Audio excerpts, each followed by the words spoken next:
ఎవ్వడంట నిన్ను ఎత్తుకుంది ఏ తల్లికి పుట్టాడో ఈ నంది కాని నంది ఎవ్వరు కనంది ఎక్కడా వినంది శూన్యరాయిందేమో గంగధరికి లింగమే కదిలొస్తానంది.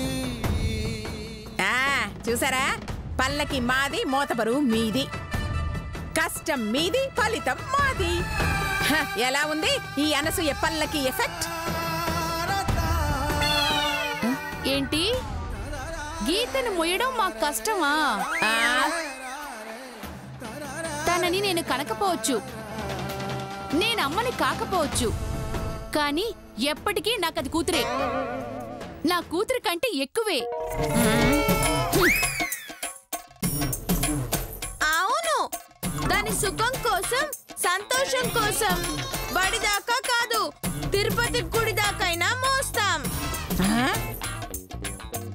అవసరమైతే మీ ప్రాణాలు ఇచ్చైనా, మీ రక్తం చిందించైనా తీసుకువెళ్తాం. నా రక్తం నువ్వు చిందించడం ఏంటే చండాలపదానా? ఏది ఏమైనా పెద్దమ్మ గార్ల మాటలు వింటుంటే చాలా ఆనందంగా ఉందండి. పెద్దమ్మ గార్లకి నా మీద ఇంత ప్రేమ ఉందని ఆశ్చర్యంగా ఉందండి. ఇలాంటి పెద్దమ్మలు పెద్దనాన్నలు ఉండడం నా అదృష్టం అండి. థాంక్యూ తల్లి. అమ్మో, కష్టం వాళ్ళది, ఫలితం నాది అనుకుంటే డబ్బు నాది, పేరు వాళ్ళది అయిపోతుంది. చిలకైనా సరే మంచి పేరు నేనే కొట్టేయాలి. తప్పకండి తప్పకండి, నన్ను మోస్తారా? కుదరదండి, మేమే మోస్తాం. మా ప్రాణం పోయినా వదలం.